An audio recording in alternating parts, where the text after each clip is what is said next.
Voy a crear un pequeño ejemplo explicando las bondades que tiene un SEP en distintas áreas. Vamos a ver primero las ventajas que proporciona el diseño multipieza, después algún pequeño ejemplo con configuraciones y por último las ventajas que tiene la edición en contexto frente a las referencias externas del software de CAD tradicional.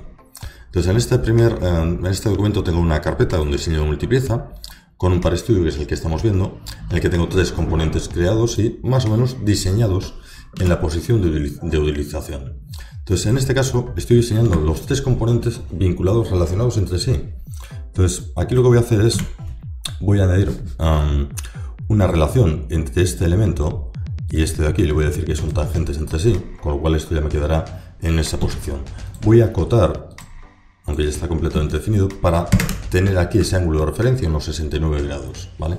Y como no me interesa mantener esto fijo, voy a eliminar esta referencia de tangencia para que esto pueda girar libremente. Vale, es más, lo que voy a hacer es ponerlo horizontal, con la H de horizontal. Ok. Entonces tengo mis 3 componentes diseñados en el mismo sitio sin crear referencias externas. ¿Vale? Bien, en el ensamblaje lo que voy a hacer es insertar estos componentes. Aquí los tengo. Fijo la chapa. Y ahora voy a mover estas 2 piezas y voy a llevarlas a su ubicación. Entonces defino aquí una relación fija entre estos 2 elementos y defino una relación de revolución entre estos otros 2. De forma que esta pieza va a poder girar libremente con respecto a ese pasador que acabo de insertar en el sitio. Pero lo quiero limitar, entonces vamos a definirle unos límites y ese ángulo que he medido de 69 grados pues me va a servir para definir precisamente los límites que me interesan.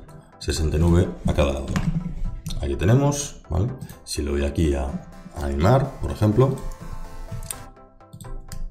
podemos ver cómo hace el giro de menos 69 grados a 69, ¿vale? Es decir, solo va a poder moverse en ese rango.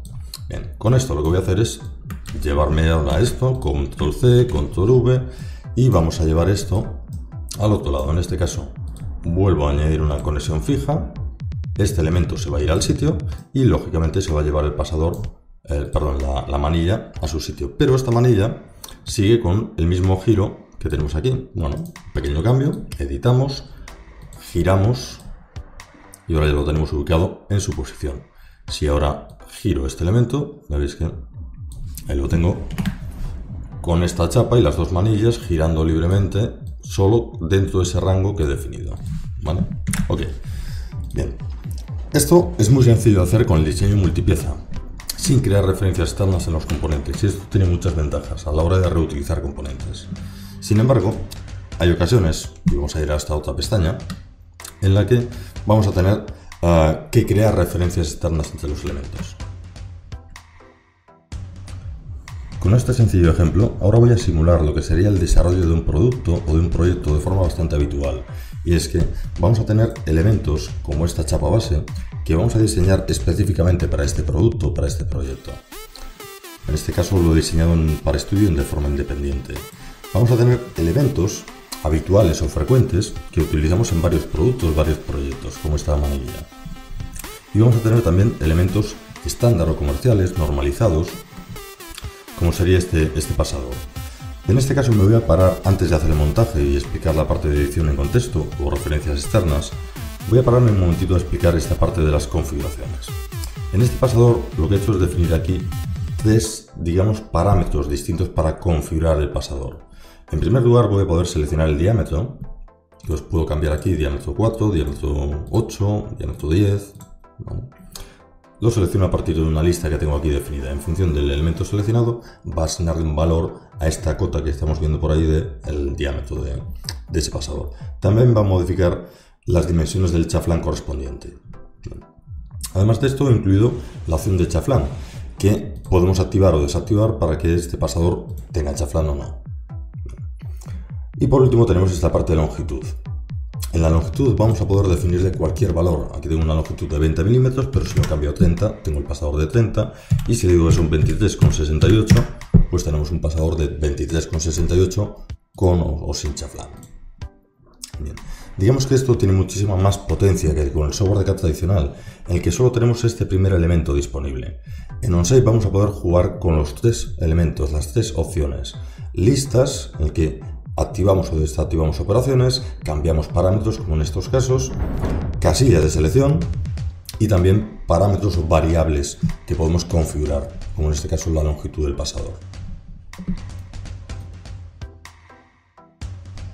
Y en este caso voy a renombrar primero el componente, le voy a llamar pasador, le podría añadir parámetros definiendo pues, el tipo de las dimensiones que tiene, pero voy a dejarlo simplemente como pasador y voy a añadir un par de puntos de conexión. Estos puntos de conexión nos van a facilitar después el montaje en los ensamblajes.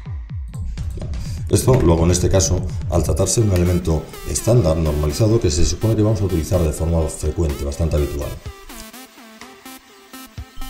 Y en el ensamblaje vamos a insertar primero la chapa, que voy a fijar para que no se mueva, y vamos a insertar ahora el pasador, que vamos a utilizar un pasador de diámetro 10 y longitud 30.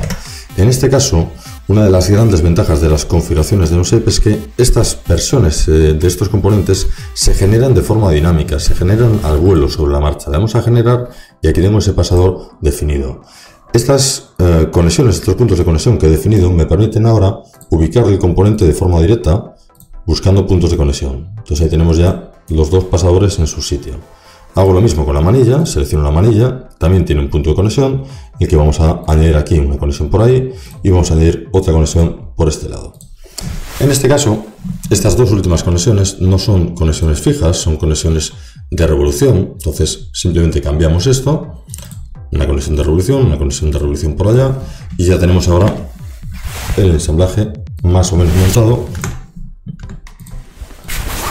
aquí en la posición que nos interesa. Podría definir aquí los límites de estas conexiones de revolución, pero en lugar de definir límites de esta forma voy a hacer otra cosa, que es agregar una relación a mayores, que es una conexión de tangencia, una relación de tangencia entre esta arista y esta cara, y tengo este elemento ahí ubicado, y voy a definir otra conexión de tangencia entre estos dos elementos. Vale, entonces con esto así definido, tengo los componentes en la ubicación en la que me interesa.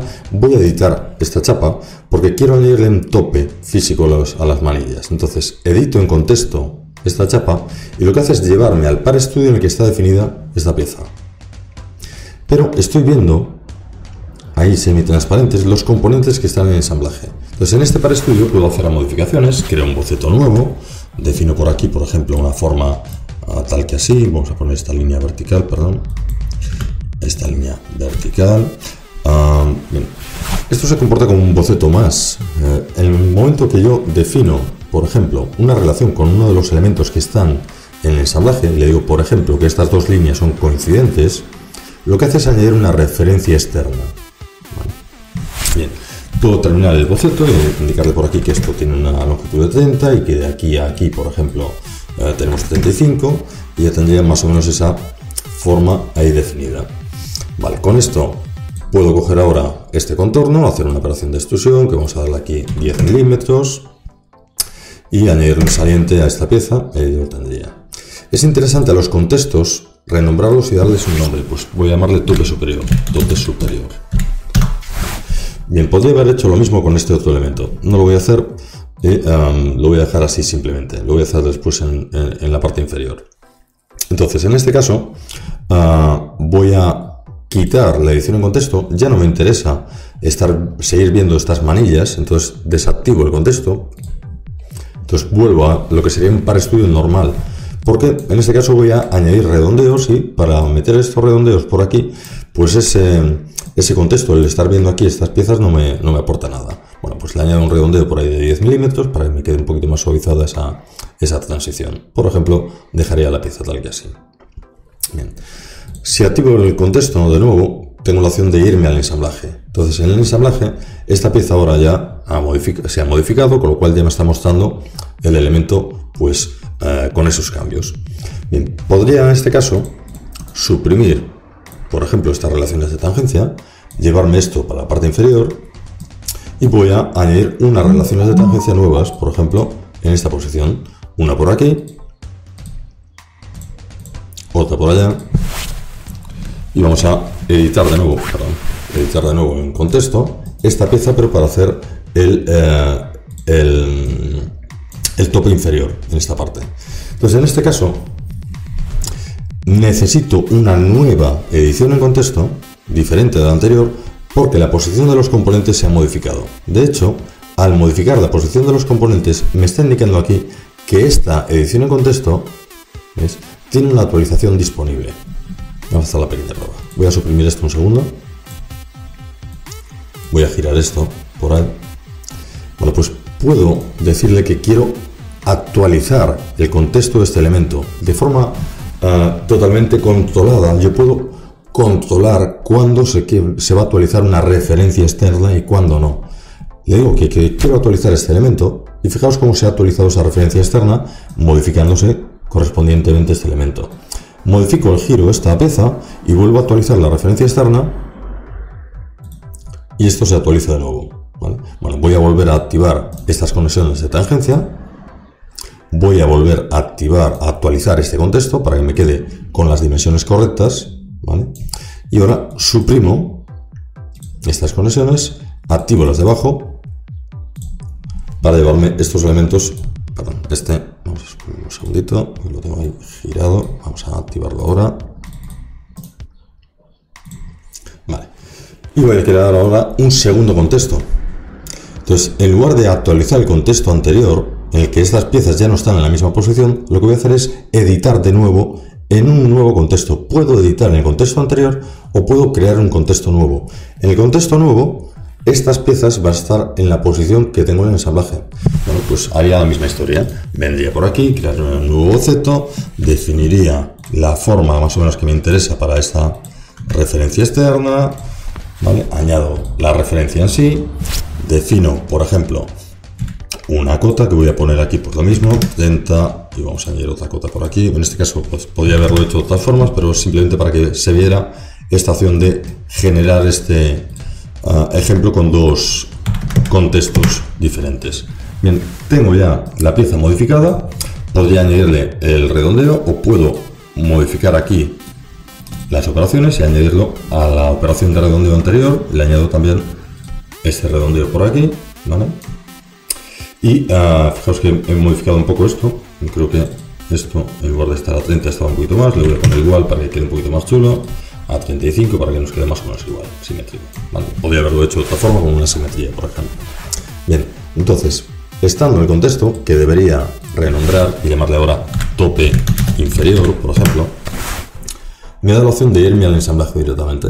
Bueno, pues ahí tengo ya mi ensamblaje perfectamente definido con esas dos ediciones en contexto para esta pieza. Bueno, espero que se haya entendido bien esta parte de la edición de contexto. Si tenéis alguna consulta mayores, pues ya sabéis, contactad con soporte@c2i.es y le echamos un vistazo. Un saludo. Este es un ejemplo del soporte OnShape C2i Business que proporcionamos a todos nuestros clientes de OnShape.